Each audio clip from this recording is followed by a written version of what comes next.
Hi, it's Artie from Brown Bear Herbs. I get a lot of questions about side effects in herbs, and so I wanted to explain my thinking on them and how I manage them and what you can watch for or ask about. So um,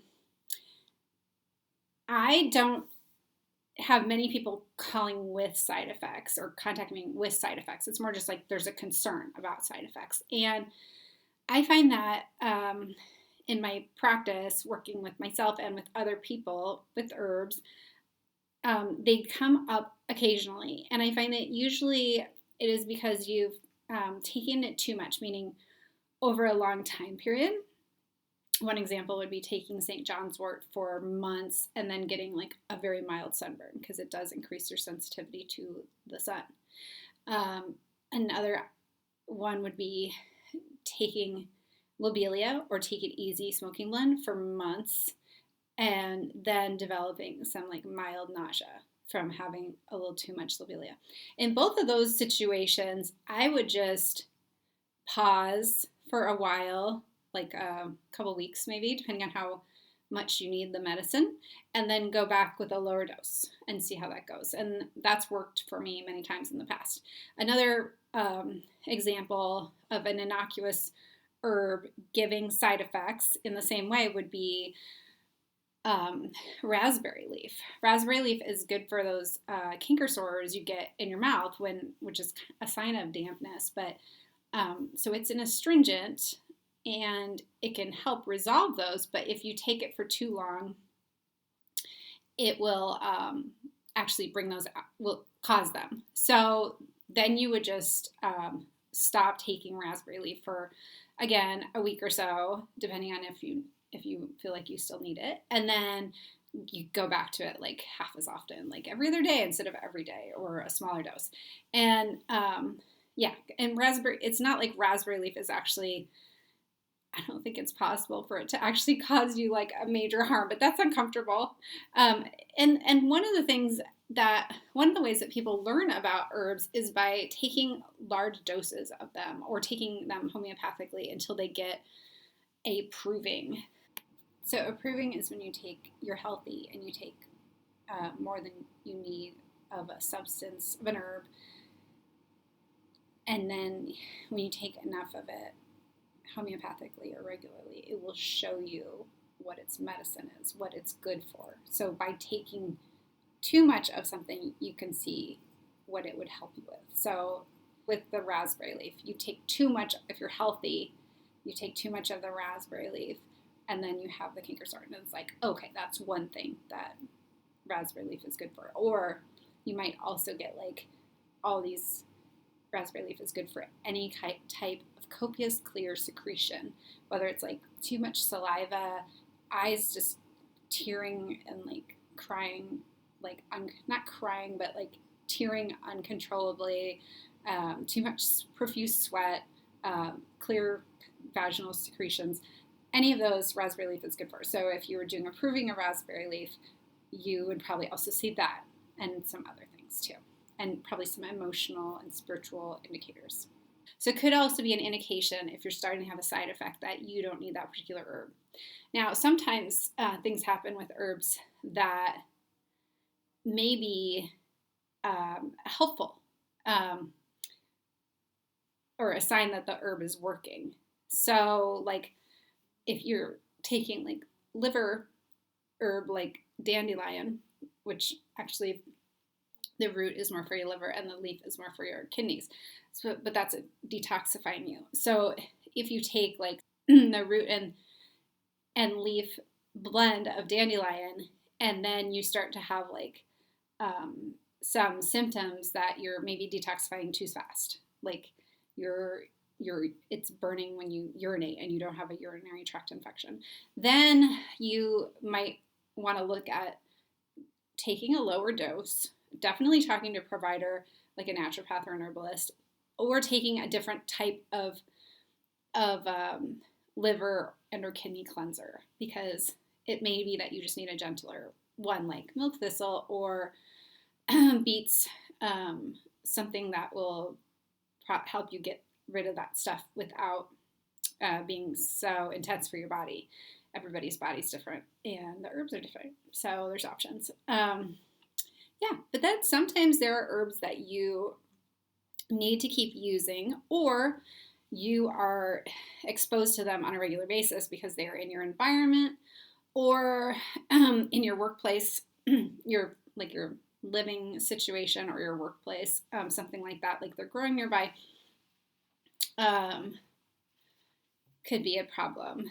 And that's a little bit different. That's like more like an allergy situation. But I think you can, I will just go into like some allergy remedies too. So if you have an herb that you work with that you're starting to have problems with, I will give myself as an example because I use a lot of mullein in every day. I'm exposed to mullein. So I'm not going to stop having mullein in my life because it's really beneficial for all of your lungs, those of you who are using any of the smoking blends. However, what I find is that I am not using the whole plant. I am using the leaf. And I know from the herbal thinking that if we use the whole plant, we're better off. So at various times when I've had problems with mullein, I will either use an oil made from the root, which is really grounding and soothing. Sometimes even just like meditating on the idea of that plant part is very helpful for my allergies. So, and you can make that yourself if you have make some root oil from dried root yourself. Or you could use the flower, make like a tea out of the flower, or a flower essence of mullein. All those three have been helpful for me. So that's awesome. So yeah, if you are having a trouble, another example of that would be corn. A lot of people have corn allergies, but you will be only consuming the kernel. So one thing that I find helpful for corn allergies, not for everybody, but for some people, is corn silk. And I sell that tincture in the shop. But you can also get organic corn and save the silk and then make tea out of that and see if that is helpful for you. And it should help. You may need to take a break from corn for a little bit to reduce inflammation, but that's a really soothing herb. So it's kind of interesting because it's saying, hey, part of my plant is like one way, but if you look at the whole plant, you're seeing like I've got the whole thing balanced out. So yeah, that's a great one to have in your back pocket for solutions because corn is a common allergen. Other allergy remedies, I find that fresh nettle tincture is wonderful for when you're having allergy symptoms from like dust or plants, like seasonal allergies more like. That one, I don't feel like nettles is helpful preventatively. So, I have used the tea successfully, but then if you're having that allergy symptom, then you would have to like go and make tea, and that takes like, 5 or 10 minutes, and then it takes a little bit more time for your body to, process that. And that's just like, it just depends how often you're having the experience. If it's just like, when you go over to one person's house, you might just take some like nettles tea in a canister with you, and then you're good to go, and you don't have that experience again for another month or something like that. But if it's in your house, at your house, or right in your neighborhood where you're going to be exposed to it, like a plant allergy regularly, then the tincture is really helpful. And the tincture of the fresh nettles is way more valuable for many, many issues. The tea is going to be great for if you want the minerals from the nettles. So that's a separate issue. So raspberry leaf and nettles are great teas for mineral that you really want if you want the minerals from them, you want to have it as a tea. And then another allergy remedy that I love is Hawthorne. And that is a great one for food allergies. And it's also known to be helpful for insomnia, ADHD, and then it's for heart issues. That's the primary thing it's known for, and asthma. So I think of it as like inflammation, heart chakra issues, which would affect the lungs and the physical heart. Hawthorne is something you take over time to like overall kind of clear those histamines out of your system, and reduce inflammation. And it's very safe. And so is nettles. They're both food herbs, so you can take them over time, and it's going to be fine. With nettles, you might start to get like dry skin if you overdo it, but it depends where you live. I think in Portland in the winter, you're unlikely to have that problem very soon. It's very, very wet here, and so actually the drying could help with other stuff going on with your life and your body. So, but the Hawthorne is a beautiful remedy, and I recommend it to anybody who's having food allergies, because those problems with insomnia, and it's specifically the insomnia where you go to sleep okay and then wake in the middle of the night and have difficulty getting back to sleep. Okay, so if you have that kind of insomnia, you have possible food allergies or known food allergies, and or asthma, dairy issues, heart problems, and then ADHD is believed by many people to be related to chronic state of inflammation related to food allergies.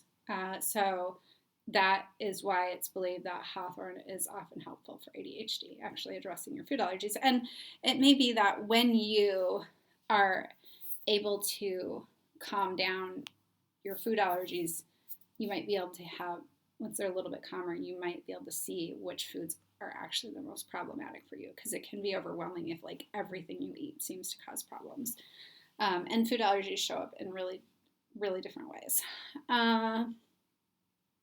Okay, let's see. I started this by talking about herb reactions. So yeah, a little wandering off the point with the allergy remedies, but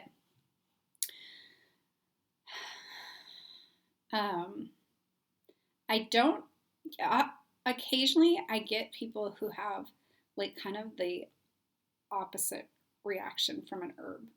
Like that it's from a product of mine. That's really unusual, and I think it's really specific to that person.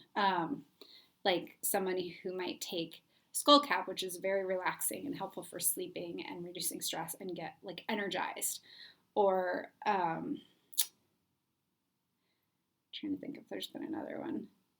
But you also have to think about like, have you been taking any other substances? Because I know that some people take other substances, not just mine, and they might, you might need to look at like what exactly you had that day. But overall, herbal side effects are uncommon, and it's really good conversation to have if you have a side effect with an herbalist, your naturopath. You could talk to your doctor, but they tend to be less knowledgeable about it and more like, I find most doctors are going to err on the side of caution and just be like, I read this one horror story and you shouldn't take chamomile or something like chamomile. It's been used forever with kids, but some Western doctors are concerned about its use. So,